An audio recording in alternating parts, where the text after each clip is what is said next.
Welcome to Unseen Anthology, where we journey into the forgotten corners of history and bring to light the stories that linger in the shadows. Tonight, we travel back to 1850s Alabama, a land of endless cotton fields and stately plantation homes, where the Ellison name was once spoken with both admiration and unease. In an era when Southern fortunes were built on the backs of the enslaved and the old world superstitions clung to the humid air, the Ellison family stood among the elite, respected, envied, and quietly feared. Their tale, whispered from porch to parlor and passed down through generations, is a chilling reminder that wealth and status offer no protection from the mysteries that dwell just beyond the edge of reason. As we step into the shadow of Magnolia Hill, the Ellison estate, prepare yourself for a story that has haunted Alabama for over a century and a half, a riddle that remains unsolved, a curse that some say still clings to the land. This is the Macabre legend of the Ellison daughters, each one vanishing without a trace on her 16th birthday. Settle in and listen well. Some stories never rest. In the heart of southern Alabama, where the land rolls in gentle waves and the air hangs heavy with the scent of magnolia and honeysuckle, the Ellison name once carried a weight that could silence a room. Magnolia Hill, the family's grand estate, stood as a testament to ambition, perseverance, and the peculiar blend of pride and secrecy that defined the antebellum South. The house itself was a marvel, 2 stories of whitewashed brick, crowned with a colonnaded veranda that wrapped around 3 sides, its columns entwined with climbing roses from the highest point on the property. Josiah Ellison could survey his domain, 500 acres of cotton, corn, and pasture, all carved from the wilderness by his own hand and the labor of those he owned.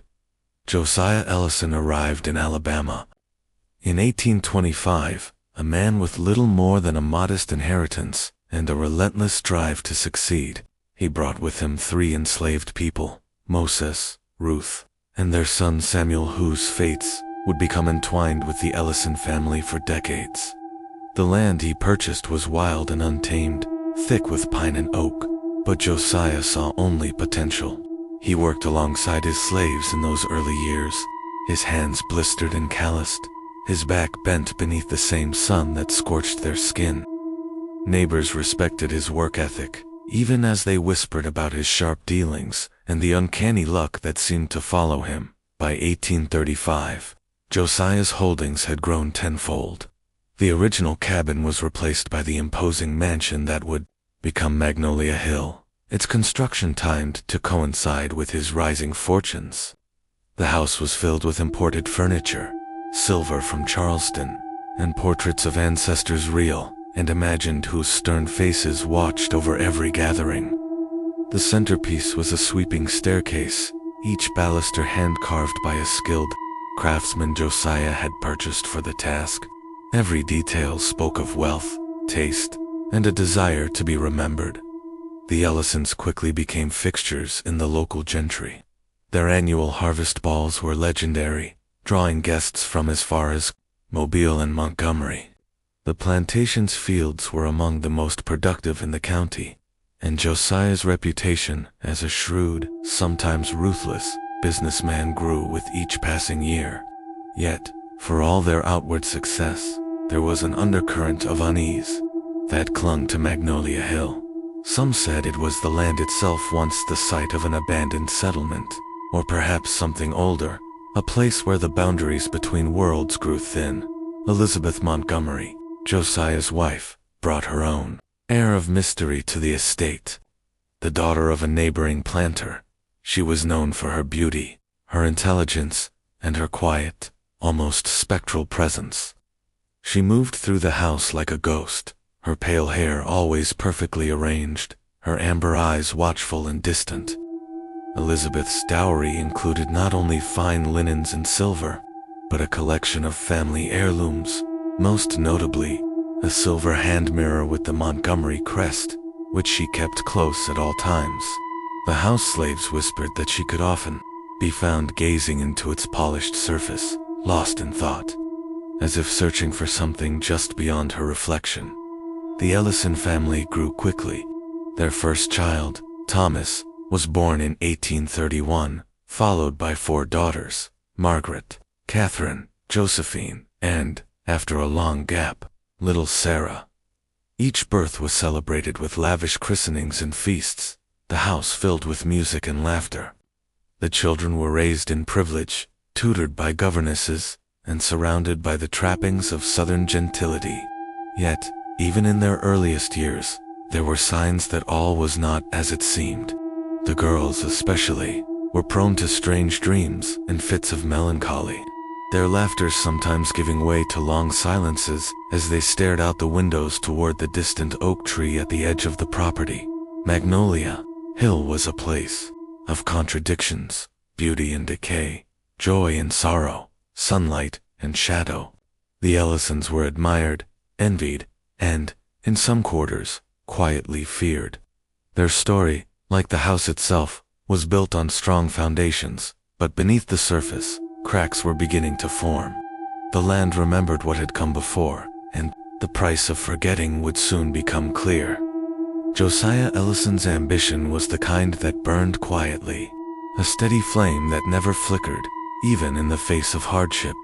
He was a man who measured his worth in acres and bales, in the number of hands that bent to his will, and in the respect he commanded at the county seat. Yet, for all his outward confidence, there were moments when Josiah would pause on the veranda. At dusk, his gaze fixed on the horizon, as if searching for something he could not name. Those who knew him best, his overseer, his eldest son, even the house slaves, sensed a restlessness in him, a sense that the land he had claimed was never truly his. Elizabeth Montgomery Ellison was a study in contrasts. To the world, she was the perfect Southern lady, graceful, soft-spoken, and unfailingly polite. But beneath her calm exterior lay a mind as sharp as any man's, and a heart that beat 2 rhythms older than the plantation itself. She had grown up in a house filled with secrets, her mother's whispered prayers in French, her grandmother's stories of spirits and omens, and the strange, coded letters that arrived from distant cousins in New Orleans.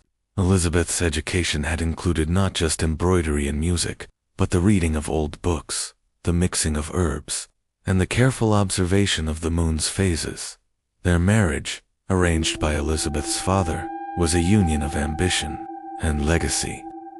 Josiah saw in Elizabeth a partner who could help him cement his place among the region's elite. Elizabeth, for her part, recognized in Josiah a man who would provide her with security and a measure of freedom so long as she played her role to perfection. Their courtship was brief, their wedding a grand affair attended by the county's most prominent families. Yet, even on that day, there were whispers among the servants that the match was not entirely of this world. Elizabeth's dowry brought not only wealth, but a retinue of skilled house slaves, each with their own stories and loyalties. Among them was Bessie, who would become Elizabeth's confidant, and, in time, the keeper of many of the family's darkest secrets. Bessie, with her knowing eyes and quiet strength, had seen things on the Montgomery plantation that she never spoke of, not even to her own children. She watched over Elizabeth with a devotion that bordered on the supernatural, and it was said that she could sense trouble before it arrived. The early years of their marriage were marked by prosperity. The fields yielded record harvests, the house was filled with guests, and the Ellison children grew strong and healthy. But beneath the surface, tensions simmered. Josiah's relentless drive left little room for tenderness, and Elizabeth's private rituals, her midnight walks, her habit of leaving offerings at the base of the old oak tree became a source of quiet concern. The house slaves, especially the older women, whispered that Elizabeth was touched, that she carried the blood of women who had known too much, seen too much, survived too much. It was during these years that the first strange occurrences were noted. Flowers planted near the oak tree grew in unnatural patterns, their blooms larger and more vibrant than any others on the property. Children complained of nightmares, visions of women in white, singing in voices that seemed to come from the earth itself. Elizabeth began to keep a journal, recording her dreams and the odd happenings around the house. She wrote of a presence in the land, something ancient and watchful, that seemed to stir whenever the wind shifted from the east. Josiah, ever the pragmatist, dismissed these stories as the product of overactive imaginations. He focused on expanding his holdings, negotiating land deals, and ensuring that his children received the best education money could buy. Yet, even he could not ignore the sense of unease that crept into the house as the years passed. The laughter of his daughters grew less frequent, replaced by long silences and furtive glances. Elizabeth's health began to decline, her once rosy cheeks growing pale, her eyes shadowed by worry. The Ellison family, for all their wealth and status, were not immune to the forces that moved unseen through the world. Their ambition had built a legacy, but it had also awakened something in the land, something that would not be denied. As the children grew, and the shadow of the old oak tree lengthened across the fields, the stage was set for a tragedy that would echo through generations.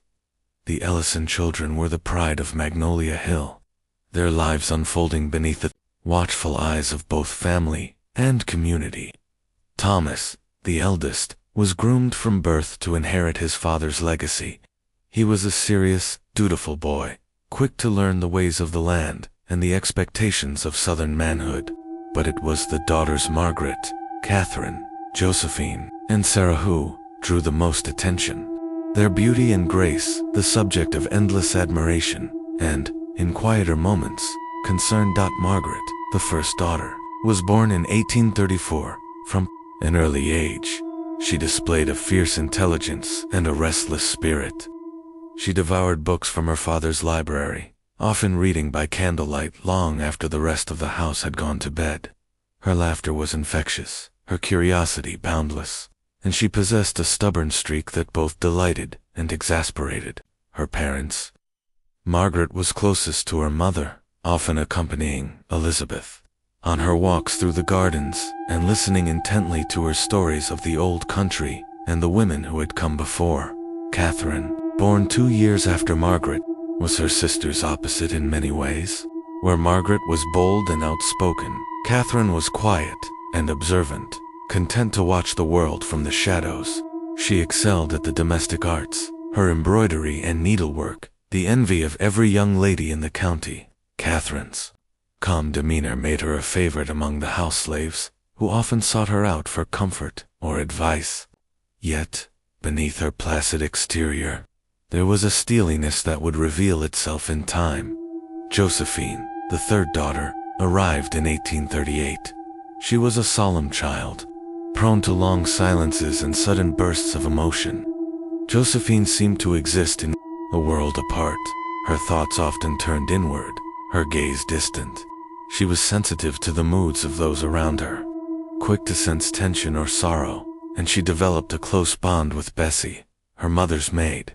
Bessie would later say that Josephine had the sight, a gift, or a curse, depending on whom you asked. Sarah, the youngest, was born in 1844, a surprise that brought both joy and anxiety to the family.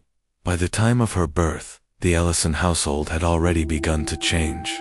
The laughter that once filled the halls was now tinged with worry, and Elizabeth's health had grown fragile. Sarah was a bright, lively child, adored by her siblings and doted on by her mother. Yet, even in her infancy, there were signs that she, too, was touched by the strange legacy of Magnolia Hill. The girls were raised according to the strict codes of Southern womanhood. They learned to dance, to play the pianoforte, to recite poetry and scripture.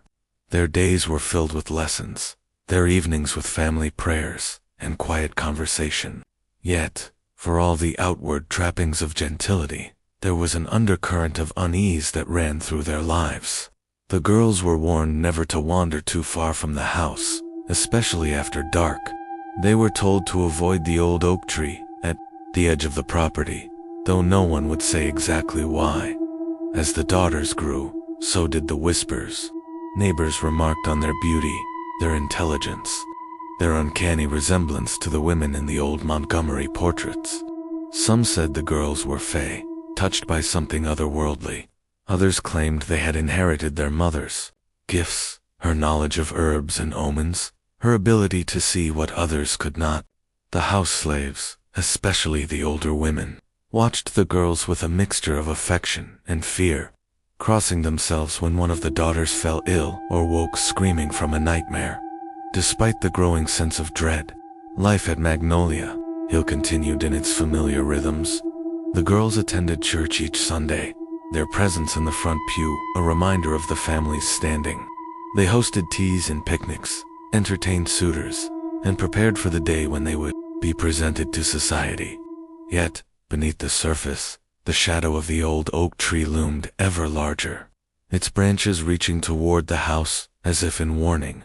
The Ellison daughters were the jewels of Magnolia Hill, their futures seemingly assured. But as their 16th birthdays approached, each girl began to sense a change, a subtle shift in the air, a feeling of being watched, a melody heard only in dreams. The stage was set, the players in place, and the first act of the tragedy was about to begin. At the farthest edge of Magnolia Hill, where the manicured gardens gave way to wild meadows and tangled woods, stood the old oak tree. It was a giant, older than any house or fence, its gnarled branches twisting skyward like the arms of a supplicant. The tree was a landmark, visible from every window of the Ellison mansion, and yet it was a place few dared to approach. The slaves called it the watching tree, and even the bravest field hands avoided its shade after sunset. Stories about the oak had circulated long before Josiah Ellison purchased the land. Some said it marked the site of an ancient burial ground, others that it was the last remnant of a vanished settlement. Children whispered that witches had danced beneath its branches, and that the tree's roots drank more than just rainwater. Elizabeth, who had grown up hearing such tales, treated the tree with a wary respect. She left offerings at its base, ribbons, sometimes a lock of her own hair, murmuring words in a language no one else understood. The Ellison daughters, too, felt the tree's pull. Margaret, especially, was drawn to it, often wandering to the edge of the meadow to sit beneath its canopy and read. She claimed the tree sang to her, a low, wordless melody that soothed her fears and filled her dreams with strange images. Catherine avoided the tree, insisting it made her skin crawl, while Josephine would stand at her bedroom window for hours, staring at the distant silhouette as if waiting for a signal. Even little Sarah, barely old enough to walk, would toddle toward the tree if not watched closely, her tiny hands reaching for its shadow. The house slaves watched these behaviors with growing alarm. Bessie, who had seen more than she cared to remember, warned Elizabeth that the tree was hungry, that it remembered the blood spilled on the land before the Ellisons arrived. She begged her mistress to keep the girls away, to burn sage and salt the earth, but Elizabeth only smiled her sad, secret smile and told Bessie not to worry. Some things, she said, cannot be changed. We can only hope to appease them. As the years passed, the tree's reputation grew. Flowers planted near its roots bloomed out of season, their colors unnaturally vivid. Birds avoided its branches, and on certain nights, a faint humming could be heard emanating from the trunk, a sound that set dogs to howling and sent shivers down the spines of those who heard it.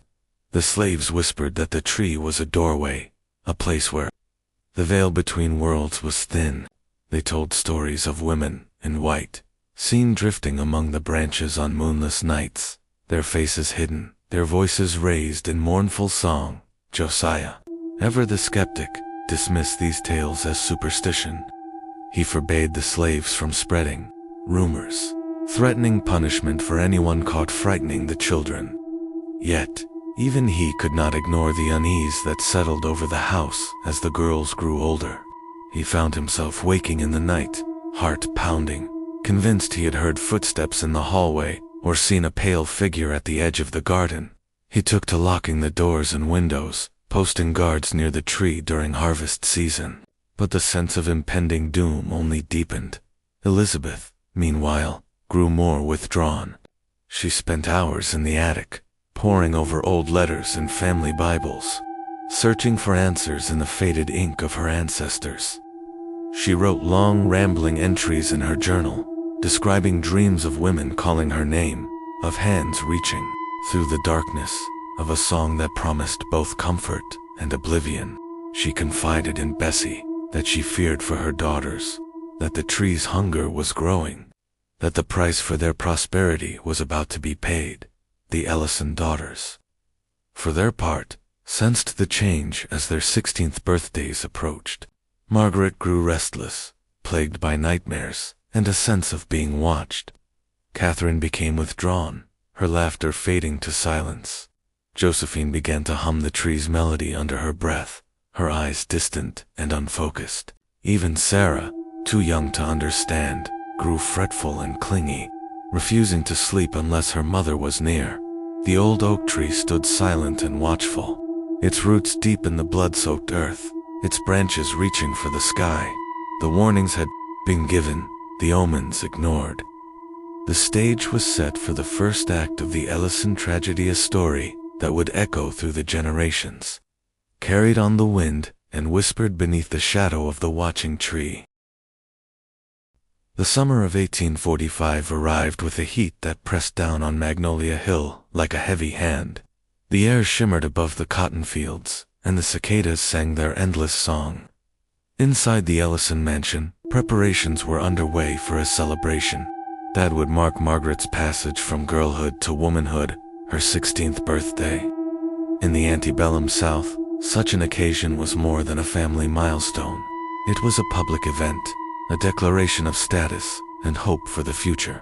The house was polished to a shine, the gardens trimmed, and invitations sent to every prominent family in the county. Margaret, usually so lively, had grown quiet in the weeks leading up to her birthday. She spent long hours alone in her room, or wandering the gardens, her journal clutched to her chest. Her dreams, she confided to her governess Miss Porter, had become strange and vivid. Night after night, she saw a woman in white standing beneath the old oak tree, her eyes hollow, her hair loose and wild. The woman never spoke, but Margaret awoke each morning with the echo of a wordless song in her ears, a melody that seemed to follow her through the day.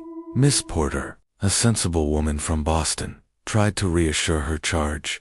"It's only nerves, my dear. Every young lady feels anxious before her coming out." But Margaret was not convinced. She began to avoid mirrors, claiming she saw faces behind her own reflection. She refused to walk near the oak tree, even in daylight, and flinched at the sound of humming, no matter how faint. On the morning of her birthday, the house was a flurry of activity. Servants moved through the halls, arranging flowers and polishing silver. Elizabeth oversaw every detail, her face drawn and pale, her eyes flickering constantly toward the window that framed the distant oak. Josiah, determined to make the day perfect, busied himself with the guest list and the arrival of a portrait artist from Mobile. Thomas, home from university, tried to coax a smile from his sister, but Margaret only offered a wan, distracted grin. After breakfast, Margaret asked for permission to walk in the gardens alone. Elizabeth hesitated, but with so many preparations demanding her attention, she relented, instructing Bessie to keep a discreet watch from a distance. Margaret wandered through the rose beds and past the marble fountain, her blue muslin dress trailing in the dew. Bessie followed at a respectful distance, her heart uneasy, her eyes never leaving the girl. Margaret's path, though meandering, led inevitably toward the meadow and the old oak tree. Bessie, sensing something amiss, quickened her pace, but was momentarily distracted by a commotion near the chicken coop. When she turned back, Margaret was gone. The meadow was empty, the only sign of her passage a faint impression in the tall grass dot. At first, no one panicked. Elizabeth assumed her daughter had gone to the spring house or the stables. Josiah sent servants to search the grounds, confident that Margaret would be found before the guests arrived. But as the hours passed and the sun began to sink, worry turned to fear. The search expanded. Every room, every outbuilding, every corner of the property was scoured. Neighbors joined the effort, lanterns bobbing through the fields as night fell. It was Samuel, Thomas's valet, who found the only clue, a single white satin slipper, pristine and dry, lying at the base of the old oak tree. The ground around it was undisturbed, the grass unbent, as if Margaret had simply vanished into thin air. Josiah fell to his knees, clutching the slipper, his face ashen. Elizabeth collapsed in tears, her composure shattered. The search continued through the night and into the following days. Bloodhounds were brought in, but they circled the tree in confusion, unable to pick up a scent. Notices were placed in newspapers, and rewards offered, but no trace of Margaret was ever found. The only witness, Bessie, could only repeat that she had seen Margaret walking toward the tree, and then nothing. The Ellison family was never the same. Elizabeth took to her bed, racked with grief. Josiah grew harsh and withdrawn, his temper flaring at the slightest provocation. The remaining children were kept under constant watch, forbidden to leave the house unaccompanied. The old oak tree, once a symbol of endurance, became an object of dread. The first act of the tragedy was complete, and the shadow over Magnolia Hill deepened. The days following Margaret's disappearance blurred into one another, each marked by a growing sense of desperation. Magnolia Hill, once alive with laughter and music, became a house of whispers and hurried footsteps. Josiah Ellison, who had always prided himself on his control, now moved through his home like a man haunted. He spared no expense in the search for his eldest daughter, hiring private investigators from Mobile and Montgomery, and sending word as far as New Orleans. The reward he offered was the talk of the county, enough to tempt even the most hardened bounty hunters. The local authorities, unused to such a mystery among the gentry, conducted their own investigation. They questioned every member of the household, from the cook to the stable boys. Bessie, whose testimony was the most detailed, could only repeat what she had already said. Margaret had walked toward the old oak tree, and then she was gone. No one had seen her leave the property. No one had heard a carriage or a horse. It was as if the earth itself had swallowed her whole. The only physical evidence was the white satin slipper found at the base of the oak. Its presence was a riddle. The ground was damp with morning dew, yet the slipper was dry and warm, as if it had just been removed from a living foot. There were no footprints, no signs of struggle, no torn fabric or broken jewelry. The slipper became a symbol of the family's loss. Displayed on the mantel in the parlor, a silent accusation against a world that refused to yield answers. Rumors spread quickly. Some whispered that Margaret had been taken by runaway slaves, though there was no evidence to support this.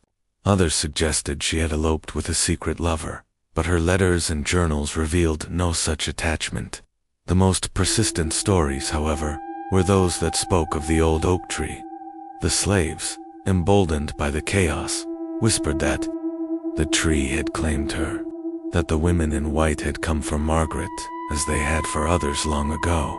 Josiah, desperate for answers, turned to sources he would have once scorned. He consulted a Cherokee tracker, a man known for finding the lost and the unwilling. The tracker spent a day in silent contemplation beneath the oak, his hands pressed to the earth, his eyes closed. At sunset, he returned Josiah's gold coins, shaking his head. "Your daughter walks paths I cannot follow," he said. "This is not a matter for men." Elizabeth, meanwhile, sought solace in ritual. She burned sage and lavender, scattered salt at the thresholds, and prayed to saints, both recognized and forgotten. She begged Bessie to tell her what the old women knew, but Bessie only shook her head, her lips pressed tight. "Some things, Miss Elizabeth, are best left alone," she said. "You can't bargain with what lives in that tree." As the weeks passed, hope faded. The local newspaper, which had once devoted entire columns to the search, relegated the story to the back pages. The community, at first united in sympathy, began to distance itself. Some feared that whatever had taken Margaret might not be finished. Others simply wished to forget. Inside Magnolia Hill, the atmosphere grew tense. Elizabeth's grief became a permanent fixture, her presence in the house more ghost than flesh. Josiah's temper grew unpredictable, and the children tiptoed through the halls, afraid to disturb the fragile peace. Thomas, now the de facto head of the family, tried to maintain order, but even he could not dispel the sense of doom that clung to the house. The slaves, too, felt the change. They avoided the oak tree, crossing themselves or muttering prayers when forced to pass near it. Some claimed to see Margaret's ghost wandering the fields at dusk, her white dress glowing in the twilight. Others heard singing in the night, a melody that matched the one Margaret had described in her dreams. Miss Porter, the governess, kept a journal during these months. Her entries grew increasingly frantic, filled with descriptions of nightmares and strange occurrences. She wrote of waking to find her room filled with the scent of violets, of hearing footsteps in the hallway when everyone else was asleep, of seeing shadows move across the walls in the shape of women's hands. "There is a darkness here," she wrote. "It grows stronger each day. I fear for the children. I fear for us all." The search for Margaret Ellison became a legend, a cautionary tale whispered at firesides and church socials. The white slipper remained untouched by time, a reminder that some mysteries are not meant to be solved. The old oak tree stood silent and unyielding, its roots deep in secrets, its branches heavy with the weight of the unsaid. And as the seasons turned, the Ellison family braced themselves for what was yet to come. 2 years passed, and the shadow of Margaret's disappearance never lifted from Magnolia Hill. The family moved through their days with a careful, brittle composure, as if any sudden movement might shatter what little peace remained. Catherine, now approaching her own 16th birthday, became the focus of her parents' anxious attention. Where once her quiet nature had been a comfort, it now seemed ominous, a silence that hinted at secrets too heavy for a girl to bear.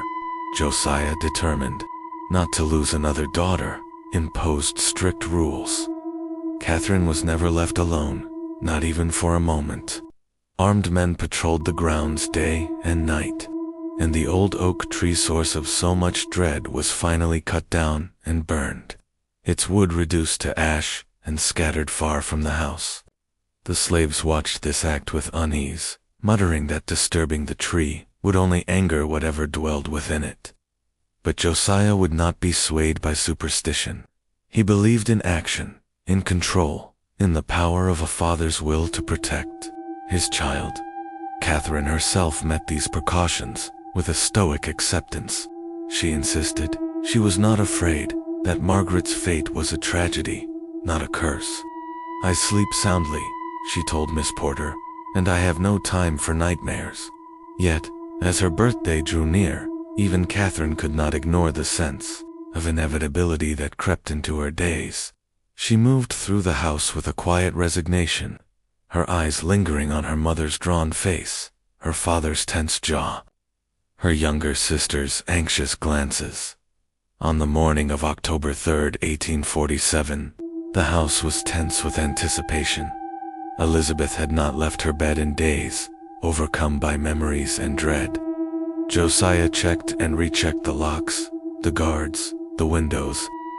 Catherine received her gifts with polite gratitude, shared a small cake with her family, and retired early, exhausted by the constant scrutiny. Her cousin Harriet, brought in as a companion, slept in the same room, the door locked from the inside, the key left in the keyhole. Just before dawn, Harriet awoke to a chilling silence. Catherine's bed was empty, her nightgown laid out neatly atop the coverlet. The window was closed and latched, the door still locked, the key untouched. Panic erupted. Josiah and Thomas broke down the door, searching every inch of the room for some sign of how Catherine could have vanished. The guards swore no one had entered or left the house. The bloodhounds, brought in once more, found no scent beyond the threshold.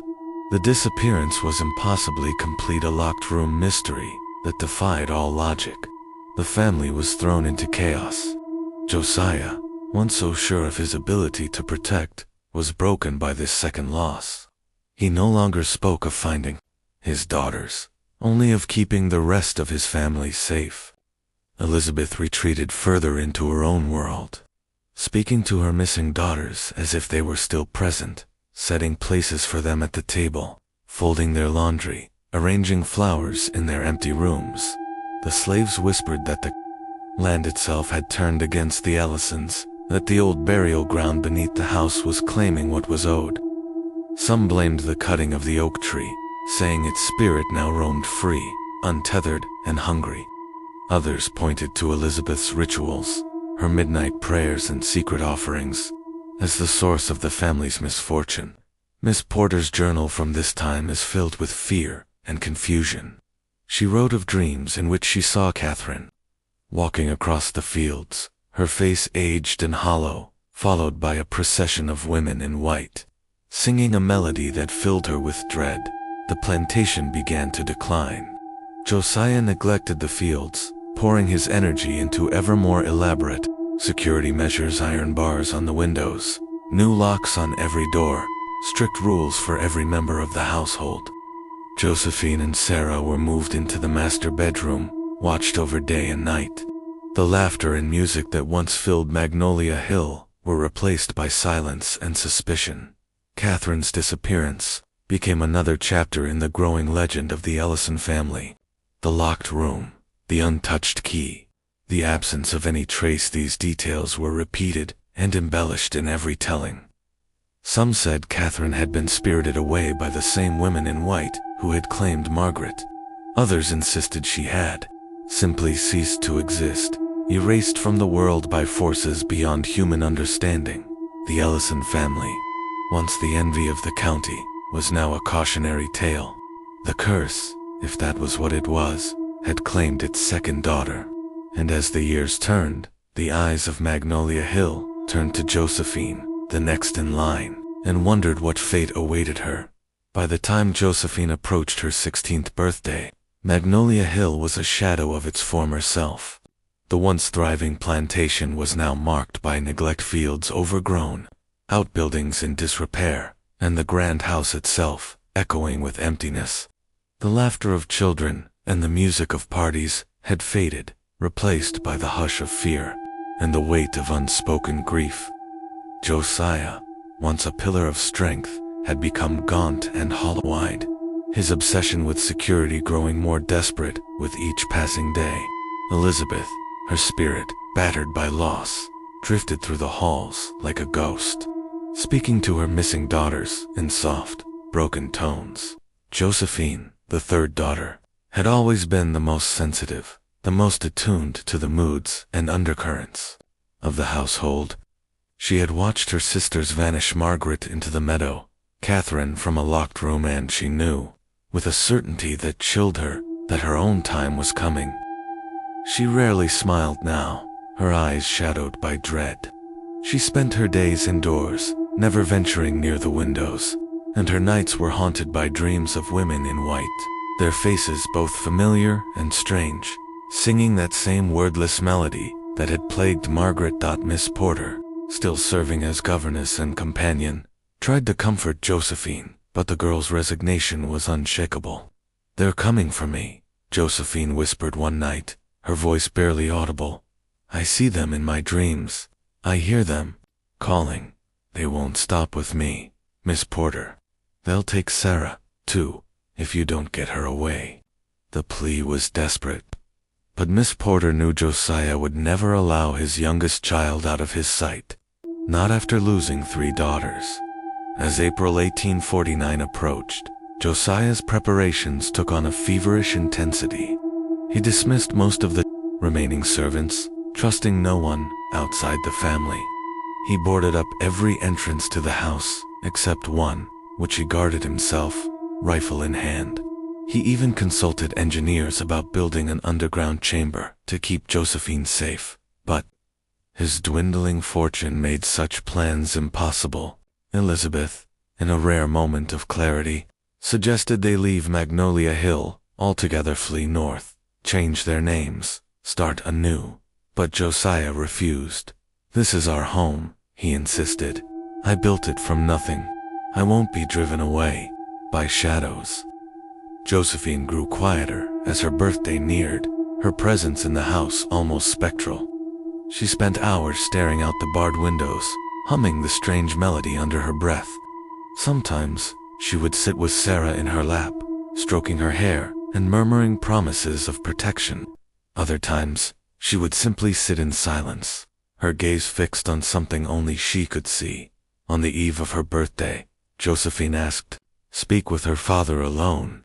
No one ever learned what passed between them, but when Josiah emerged from her room, he was visibly shaken. That night, the family packed what little they could carry, planning to leave for Mobile at first light, and then take ship to Boston, where Josiah's brother lived. For the first time in years, a flicker of hope stirred in the hearts of those left at Magnolia Hill. But fate, or something older and darker, had other plans. As dawn broke, Josiah discovered that Thomas, now a young man, was missing from the stables where he had gone to ready the horses. Josiah rushed out to search, instructing the women to bar the door behind him. Inside, Josephine sat quietly, her face serene, her eyes distant. "He's coming for me," she whispered. "I can hear him calling." Moments later, a low humming filled the house, rising from the floorboards and the walls, vibrating in the very air. Sarah clung to her mother. Miss Porter tried to comfort them, but Josephine rose and walked to the door. She lifted the bar and stepped outside, Miss Porter grabbing her wrist in a last, desperate attempt to hold her back. Josephine turned, her expression peaceful, and said, "It's all right. This is how it must be. Look after Sarah. Remember your promise." She slipped free and walked into the morning light. On the lawn, 7 women in white stood in a semicircle, their faces blurred and shifting, their hands outstretched. Among them, Miss Porter would later swear, were Margaret and Catherine. Josephine walked to them, knelt before the sapling that had sprouted from the charred stump of the old oak, and in the blink of an eye, all 8 women vanished. The sapling, impossibly, had grown into a young tree, its branches reaching skyward. The Ellison family, broken and diminished, was left behind. The curse, it seemed, had claimed its 3rd daughter, and Magnolia Hill was now a place of legend and fear. The morning after Josephine's disappearance, Magnolia Hill was a house in mourning. The family's hurried escape had ended before it began, and the hope that had briefly flickered was snuffed out. Josiah returned from his search for Thomas, empty-handed, his face ashen, his eyes hollow. The carriage stood ready, trunks packed, but the family was paralyzed by shock and grief. Elizabeth, clutching Sarah to her chest, wept silently. Miss Porter, shaken to her core, tried to comfort them, but her own hands trembled. The plantation, once a symbol of prosperity, now felt like a mausoleum. The few remaining servants moved quietly, avoiding the family and whispering prayers as they passed the new oak sapling, which seemed to grow taller by the hour. The old stories about the land, the tree, and the women in white were now spoken, openly, no longer just the province of the slave quarters. Some said the Ellisons had brought this fate upon themselves by building on cursed ground. Others whispered that Elizabeth's midnight rituals had awakened something that could not be appeased. Elizabeth, broken by the loss of nearly all her children, finally agreed to leave Magnolia Hill. She packed what she could, gathered Sarah and Miss Porter, and fled to her family in Virginia.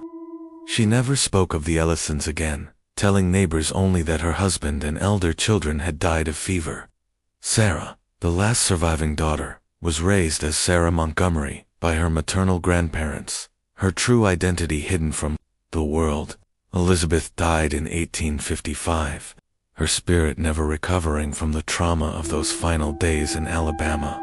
Miss Porter remained with the Montgomery family, serving as Sarah's governess until the girl was grown.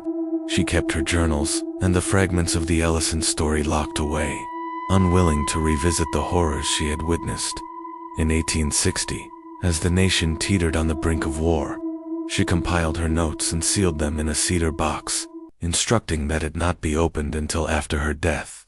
The box would remain untouched for decades, a silent witness to the tragedy of Magnolia Hill. The fate of Josiah and Thomas Ellison remains a mystery. Some say Josiah wandered the fields for days, calling his daughters names until he collapsed from exhaustion and heartbreak. Others claim he was last seen boarding a steamer in Mobile, bound for parts unknown. Thomas, too, vanished without a trace, his disappearance as complete and inexplicable as his sister's. The Ellison name, once spoken with pride, became a cautionary tale, a warning whispered to children on stormy nights. The plantation itself fell into ruin. The land, once so fertile, yielded nothing but weeds and thorns. The house, abandoned and decaying, became a haunt for vagrants and wild animals. Only the oak tree thrived, its branches spreading wide, its roots digging ever deeper into the blood-soaked earth. Locals avoided the property, crossing themselves when they passed and warning outsiders to stay away. The legend of the Ellison daughters grew with each retelling, the details shifting and changing but always returning to the same core: the women in white, the cursed tree, and the birthdays that ended in silence. Sarah Montgomery, the last of the Ellison daughters, lived a quiet life in Virginia. She married, bore children, and rarely spoke of her childhood. Yet, on her 26th birthday, she fell ill with a fever that no doctor could cure. In her final moments, she looked toward the window and smiled, whispering, "They've come for me at last. My sisters have waited so long." She died with a look of peace on her face, her secret finally claimed by the women in white. The cedar box containing Miss Porter's journals was discovered in 1902, during renovations to the old Montgomery house in Richmond. By then, both Miss Porter and Sarah were long dead. The journals might have been dismissed as the ramblings of a troubled mind, were it not for the uncanny details that matched the old stories still told in Alabama. The legend of the Ellison daughters, once confined to the shadows of Magnolia Hill, now spread far beyond the borders of the South. The final night at Magnolia Hill marked the end of an era. The Ellison family, undone by forces they could neither understand nor control, became part of the land's dark history. The oak tree, nourished by secrets and sorrow, stood as a living monument to their fate. And the women in white, forever waiting, became the guardians of a mystery that would never be solved. After the Ellison family's flight, Magnolia Hill was left to the elements and to rumor. The once grand house quickly fell into disrepair, its windows shattered by storms, its doors hanging open to the wind. Weeds overtook the gardens, and the fields, once white with cotton, became a tangle of wild grass and brambles. The only thing that seemed to thrive was the oak tree, which grew at an unnatural pace, its trunk thickening, its branches spreading wide as if to embrace the entire property. The local community, once eager to attend the Ellison balls and dinners, now avoided the land. Children dared each other to run up to the tree and touch its bark, but few had the courage to linger. Stories spread of strange lights flickering among the branches on moonless nights, of a low humming that could be heard if you pressed your ear to the trunk, and of women in white seen gliding through the fields at dawn. The legend of the Ellison daughters became a fixture of Alabama folklore, a tale told to warn the curious and the reckless. In the years following the Civil War, the plantation was divided and sold off in parcels. Freedmen and northern investors tried to make the land productive again, but nothing would grow near the oak. Some said the soil was poisoned, others that the ground itself was cursed. The house, or what remained of it, was finally torn down in 1867, leaving only the tree as a marker of what had once been. The new owners fenced off the area, posting signs that warned trespassers to keep away. But the stories persisted. In 1897, a historian from the University of Alabama named Dr. William Harcourt became fascinated by the Ellison legend. He spent months combing through old newspapers, interviewing elderly residents, and piecing together the fragments of the family's story. What he discovered suggested a mystery older than the Ellisons themselves. The land, it seemed, had once been home to a religious sect led by women who practiced rituals that blended Christianity with older, pagan beliefs. The sect vanished in the late 1700s, leaving behind only the oak tree, which was said to be their anchor to the world. Dr. Harcourt's research took a personal turn when he discovered that his own great-great-grandmother had been a member of the sect. Among his family's papers, he found a letter written just before the group's disappearance. "We go to join those who came before. Beyond the veil where time flows differently, the tree is our anchor and our gateway. Through it, we will return when needed to reclaim what is ours and to welcome our scattered daughters home." Harcourt published his findings in a small academic journal, but his theories were dismissed as fanciful nonsense. Undeterred, Harcourt made one final visit to the Ellison property in the summer of 1900. He camped beneath the oak tree, intending to spend the night and record any unusual occurrences. He was never seen again. His equipment was found the next morning, along with a journal containing a final entry: "Midnight. The humming has begun, just as the locals described.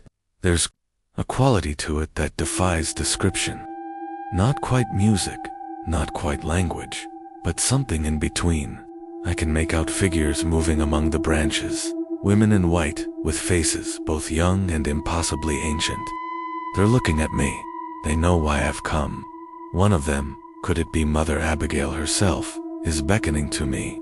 I should be afraid, but instead, I feel only curiosity and a strange sense of homecoming, as if I've been expected. I'm going to approach them. God forgive me if this is madness, but I must know the truth." The oak tree was now more than a local curiosity, was a place of pilgrimage for those drawn to the unexplained. Paranormal investigators, thrill seekers, and grieving families all came to stand beneath its branches, hoping for a glimpse of the women in white or a whisper of the truth. Some left with nothing but stories. Others, like Dr. Harcourt, were never seen again. The legend of the Ellison daughters, once a private sorrow, had become a public mystery. The oak tree, nourished by secrets and sorrow, stood as a living monument to the family's fate, and the women in white, forever waiting, became the guardians of a story that would never truly end. As the decades passed, the story of the Ellison daughters and the cursed oak tree became woven into the very fabric of southern Alabama's folklore.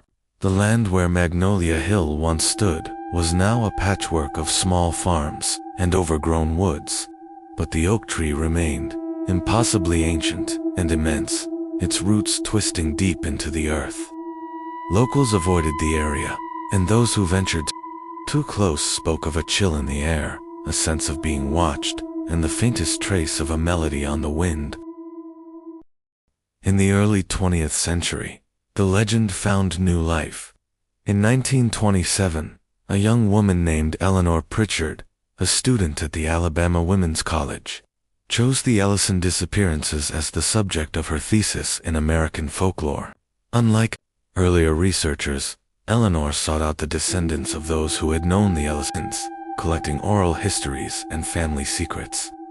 She uncovered stories of Elizabeth Montgomery's fascination with the occult, her whispered bargains with the spirits of the land, and the midnight offerings left at the base of the tree. Most chilling were the recollections of Bessie Johnson, the last surviving house slave, who claimed Elizabeth had tried to mark her daughters as her own with locks of hair and drops of blood, hoping to protect them from the women in white. Eleanor's research brought her to the oak tree itself. She spent hours beneath its branches, taking photographs and recording her impressions. In her final journal entry, she wrote, "There is a presence here, something old and patient. I feel as if I am being watched, as if the tree remembers every secret every sorrow. Days later, Eleanor vanished. Her camera and notebook were found at the base of the tree, but she was never seen again. Her disappearance reignited interest in the Ellison legend, and the oak tree was officially designated a historical site. Its 5 acres protected from development. Through the Great Depression and 2 world wars, the story persisted. The tree became a place of pilgrimage for those drawn to the supernatural, and every few years, another disappearance would be quietly added to the legend. A college student, a traveler, a local child. The authorities, unwilling to acknowledge the pattern, dismissed these vanishings as coincidence or misadventure. But the locals knew better. They warned their daughters to stay away from the tree, especially as their 16th birthdays approached. In the modern era, the legend only grew.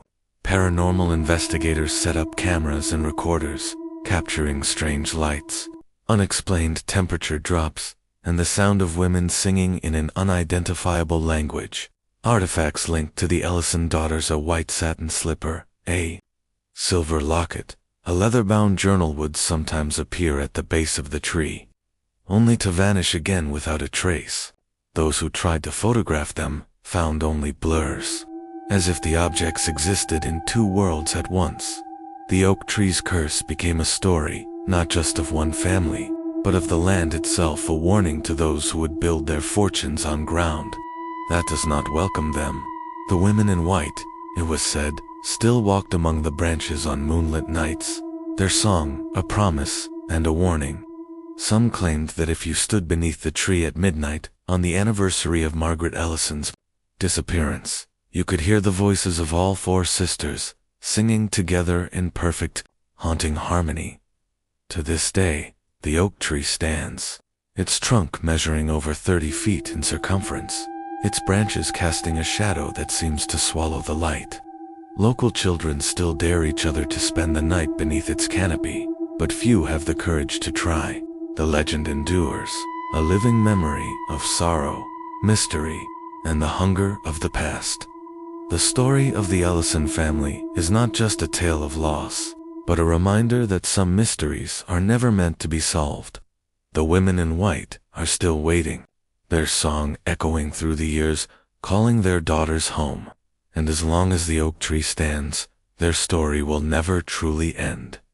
If you found this tale as haunting as we did, don't forget to subscribe to Unseen Anthology for more stories that linger in the shadows of history. Share your thoughts or your own family legends in the comments below.